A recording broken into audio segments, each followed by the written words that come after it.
we're going to do a tonal progressions exercise. 2 different tonal progressions. Like when we did complement mixing scales before, that was a tonal progression. Or if we did shades and tints before also. So going from, say, violet and then continuing to add white, that's another one. Or you could continue to add black to a color and gets darker and darker. These are the choices. Change produced by the addition of black. Shades, change in hue and value. Say like you went from yellow to violet, that would be a big change in hue and value. Change in saturation. So the same hue is just getting progressively more desaturated. Like when we went from prismatic to muted to chromatic gray. Change in saturation and hue. So it's, maybe you're going from one color to another, and the saturation is also changing as part of that progression. Change produced by the addition of white, that would be tints. And change in hue produced by the addition of its complement. We did that with the complement mixing scales. Progression of analogous hues, that's 4 sections on the color wheel would be best for that, as in blue to yellow, green. So these are pretty good selection of choices. You want 2 different ones, and there's 2 of each swatch. We're gonna basically cutting long swatches and cutting them then 2 to fit.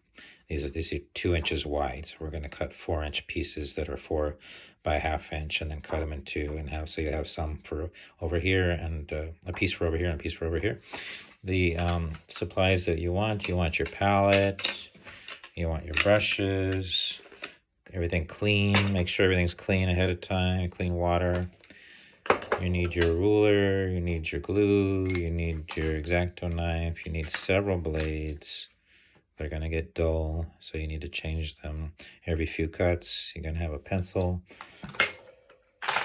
and cutting mat, something to cut on, and so you don't ruin your desk. So I was thinking that I would, for my 2 progressions, I would do orange to red-violet and pale green going up to blue. So that would be a change in hue and value. And then this would be H analogous change. So those are the ones that I'm choosing. So I'll start with the orange to red-violet. I'm getting some yellow and some red.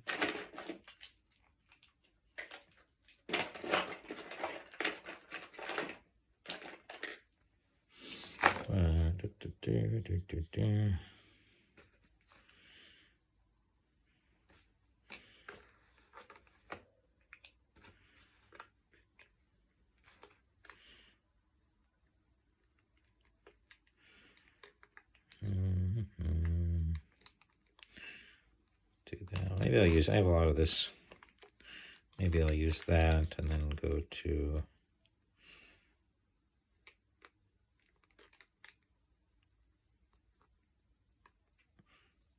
this and this. Okay.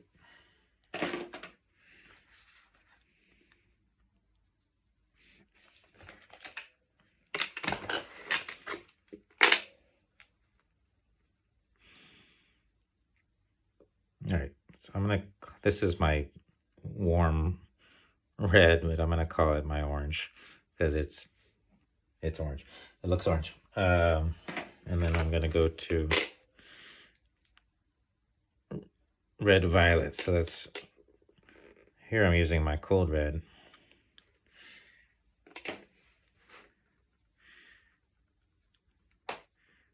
And my cold blue.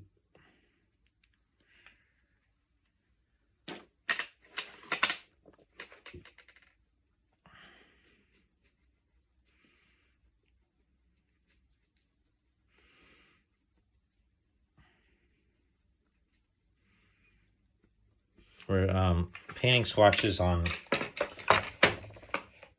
printer paper because everybody has, or probably has, printer paper at home rather than something. I like to use marker paper, but printer paper works okay. After you paint the swatches, we're going to let it dry, and then it has to be pressed underneath a heavy book. So you can move on to the other exercise while you're waiting for things to dry if you're still available to work. So let me get some red violet down. So I can just do 1 by 5 inch swatches. This is my red violet. And then I'm going to add a little bit of orange into that.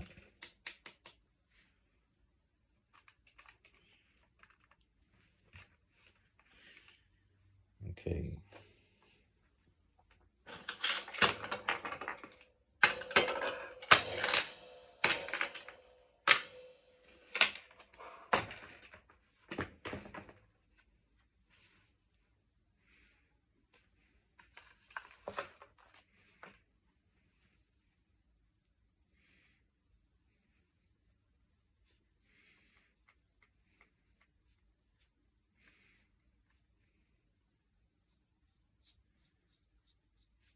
Just testing to see if it looks different enough.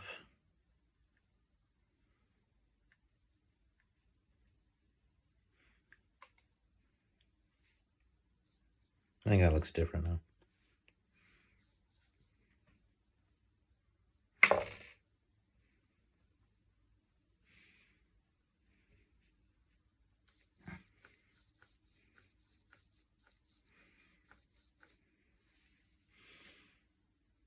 Okay, that's 2 steps. I need 5.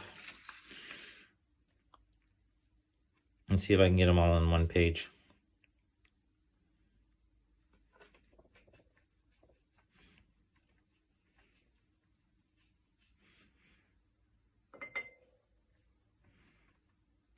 Three steps.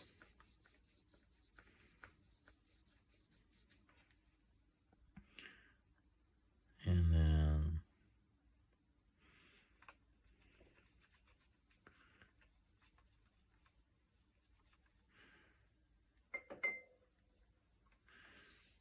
four steps.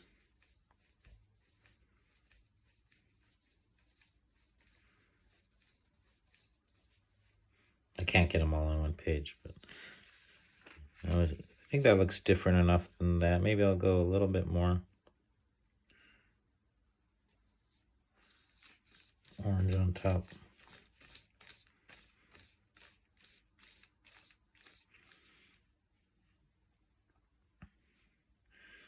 And then I'll clean my brush and do straight orange.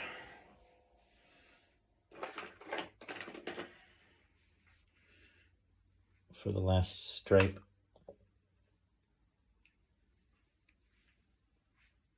Gonna do that on another paper. 5 steps.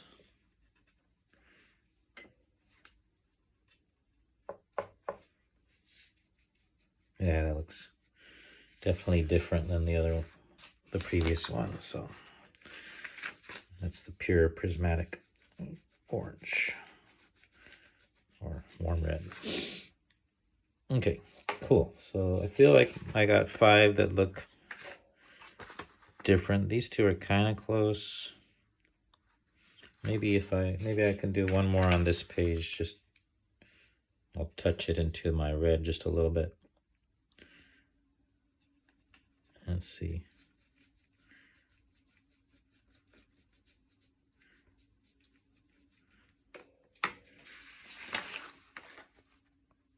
Yeah, that might be a better step in between this and this to have this one rather than that one. I think that worked better. Okay, I think that looks different enough. So 1, 2, 3, 4, 5. Yeah, I think I got it. So that has to dry. So that was pretty quick. That just has to dry and then you have to press it. I'm gonna switch to my light pale green to the to the blue. So you'll have to clean your palette, possibly, and your brushes, possibly. So that's what I'm gonna do. I'm gonna stop the video and come back.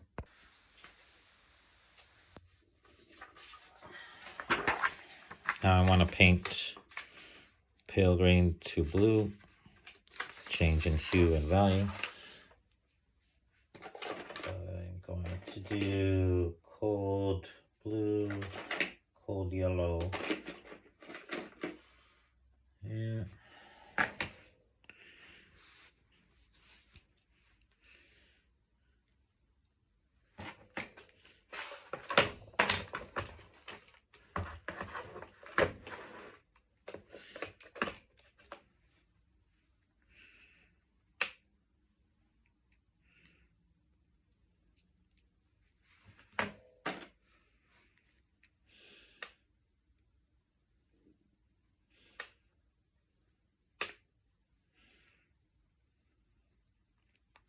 And white.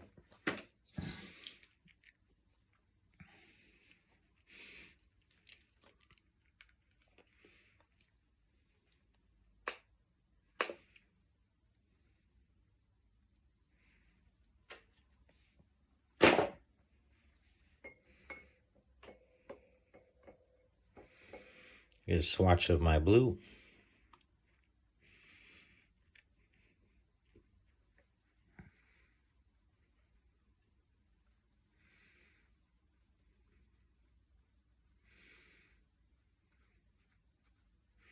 Okay, and I'll start adding yellow and white.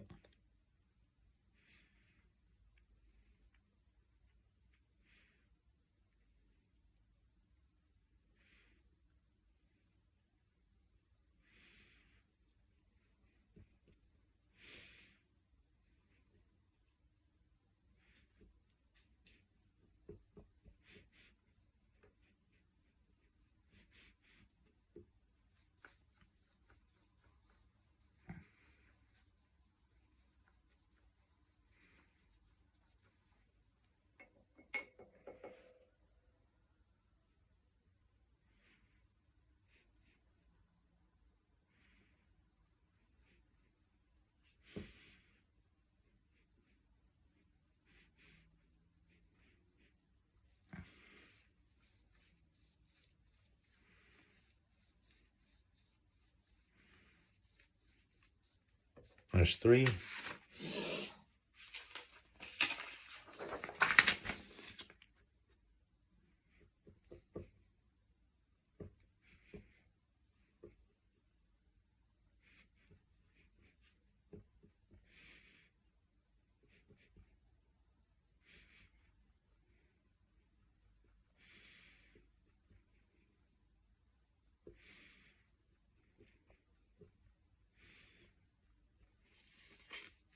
Four.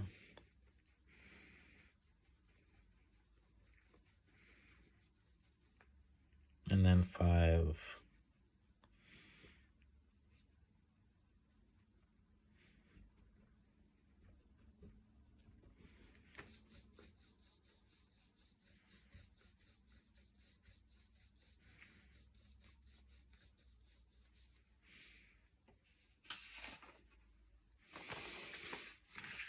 Those two are very different. Maybe I'll try to do an in-between between this and this. I'm gonna add a little bit more blue. I'm kind of backtracking.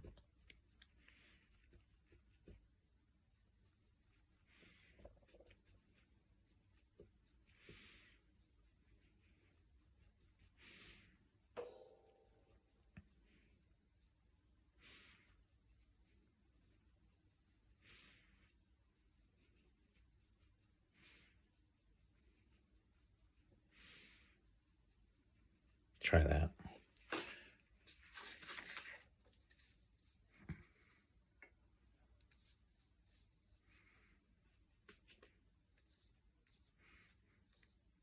It's very wet. Let me get a new piece of paper.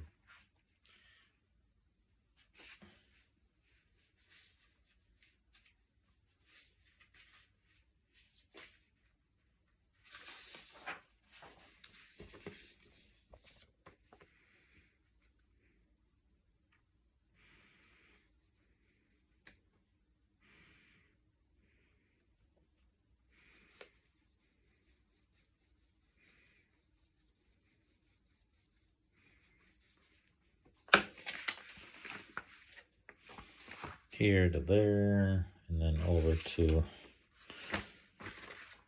there. That's pretty cool. Yeah. All right.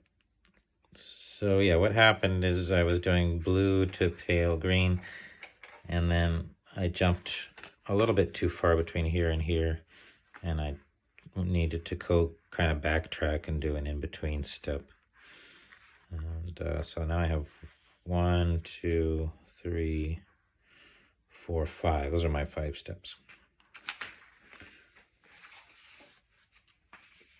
I'm going to label them just so I remember in case I get pulled away today. So this is 5. Just as, yeah, because you never know. You might get asked to help somebody out if in your family or something. And then you forget which one was which if you had more than 5. So 1, 2, 3. So I labeled them just to remind myself when they're all dry and pressed. So now, yeah, that's you need to do next is you need to pause. You got to let this stuff dry. And then you have to press it under a heavy book. You can put all the sheets if if you have 3 or 4 or 5, 6, it doesn't matter. Just put them all on top of each other and put it under a heavy book or 2, depending on how heavy your book is. And that's after they're dry, to flatten them. Let them dry and then put them under a book. So this might take a while, a couple hours maybe, but you can do the other exercise in the meantime.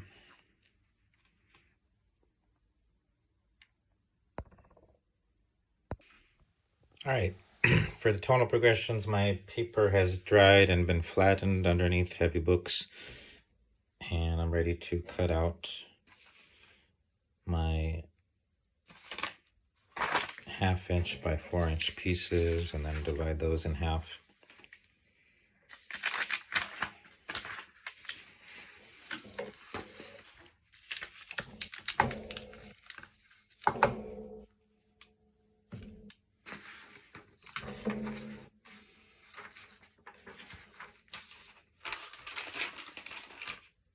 Where's my pencil? Okay, and 4 inches, so 7 and 3. Draw a line.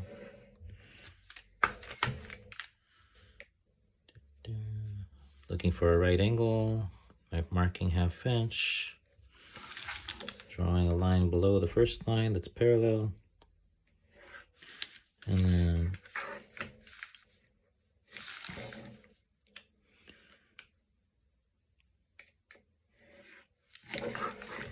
and then draw a line on the right side, looking for right angles. Good. So that's all I need.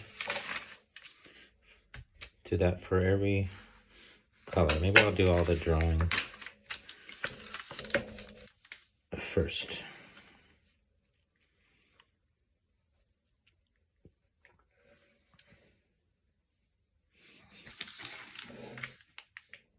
And then I can speed this part up.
Okay, now I'm ready to cut.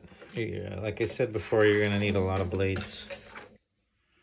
Like every few rectangles, you should get a new blade going.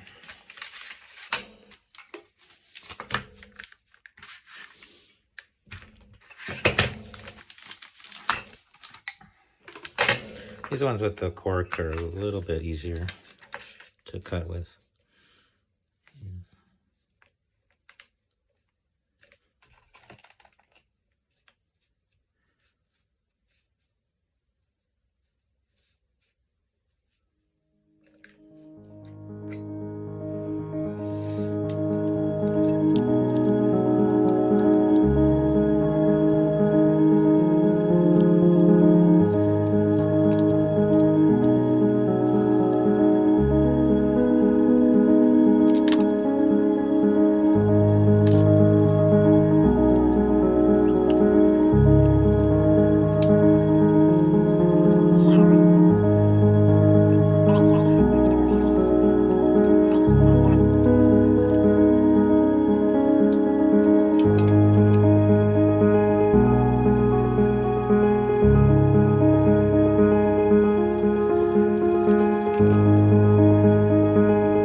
This cutting mat has the lines for the inches on it. So another thing you could do is you could fold it in half, or you could just mark, probably the smartest thing would be just mark the center line, the 2-inch line, while you're marking everything else, but I didn't do that on this one.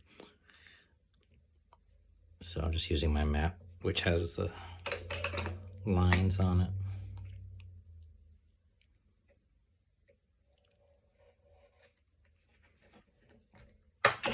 So one of these goes on the combo and one goes on the top or bottom on the left. So I'll separate them right now.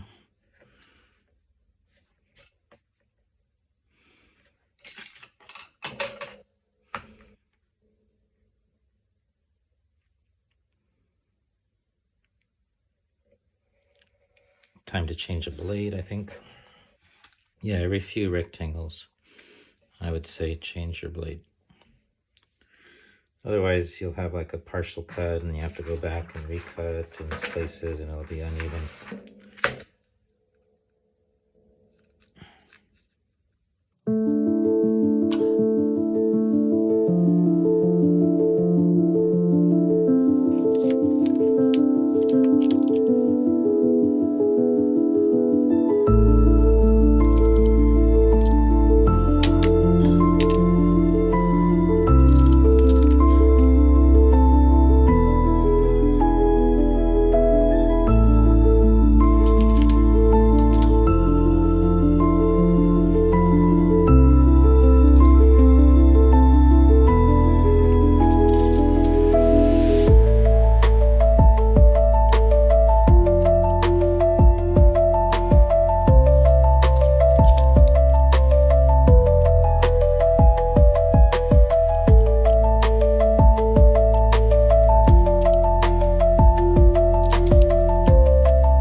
burnishing too.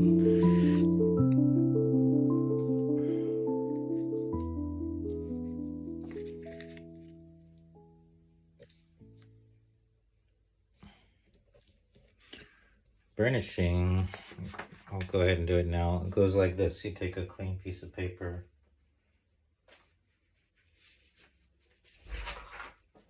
and just find something to rub it down with, you know, anything that's easy for you to control, and and it has a good surface for applying pressure, rubbing back and forth. This is actually made for it. On these brushes have the burnishing end on them, and it slides around really nicely. So you don't want it to have too much texture on whatever it is. You want it to be smooth. so they can slide around easily. And you're applying pressure and pushing all this stuff down, and the paper is protecting your artwork. This paper covering.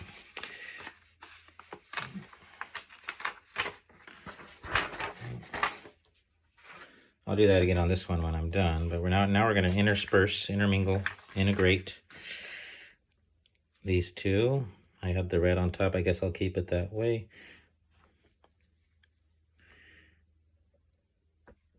Red, violet.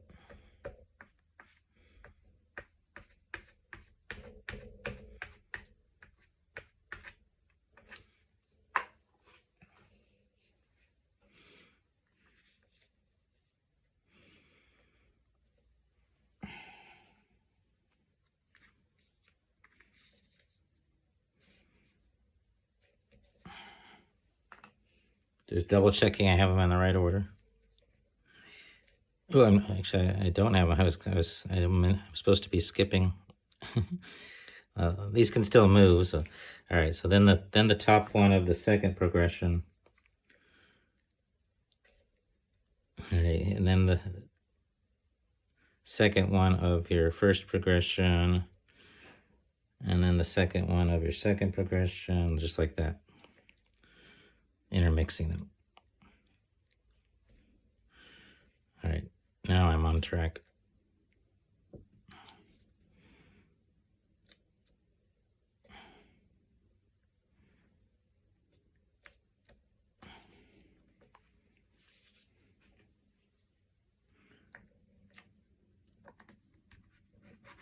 Need a new glue stick.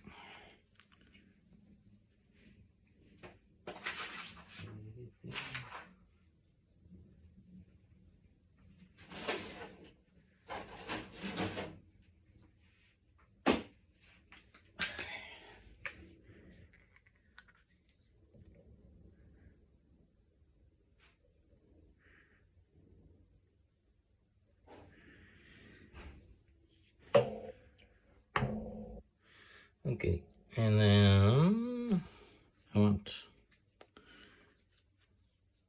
to number 3 of my second one, and number 4 of my first one, number 4 of my second one,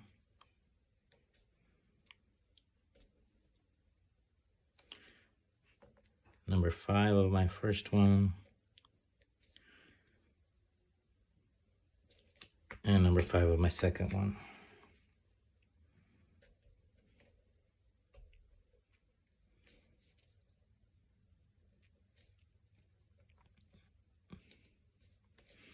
Okay, and this will get trimmed. I want to burnish it first.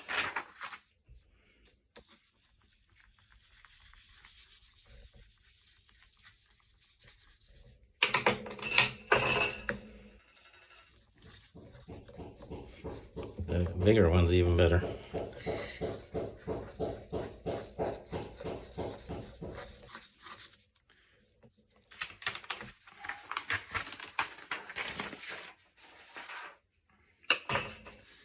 All right, then trimming. So I'm just going past where there's white and aligning it with the edge, and I'll go ahead and use this blade, and then I'll change the blade. Cut it a couple times just to be sure. Okay. Change the blade just to be safe, rather than have to go back and try to fix a bad cut.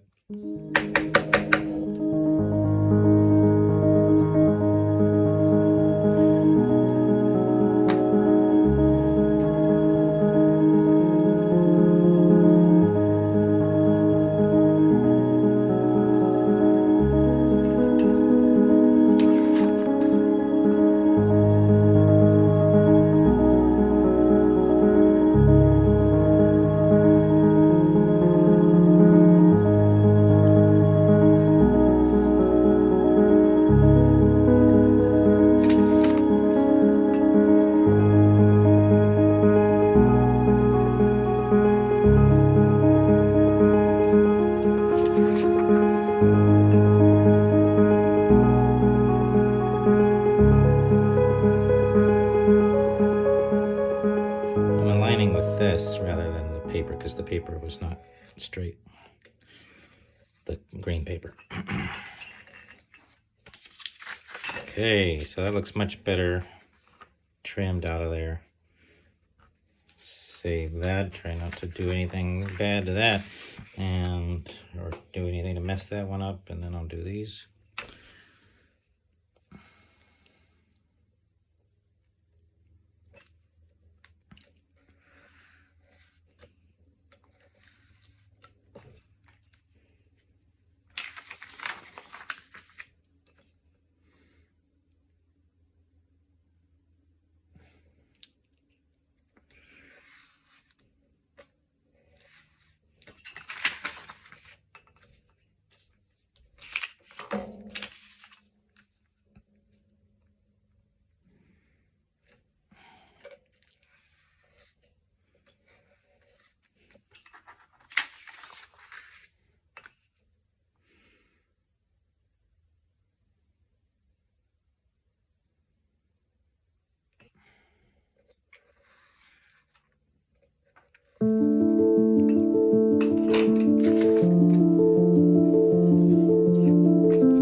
I turned one of my lights into the light.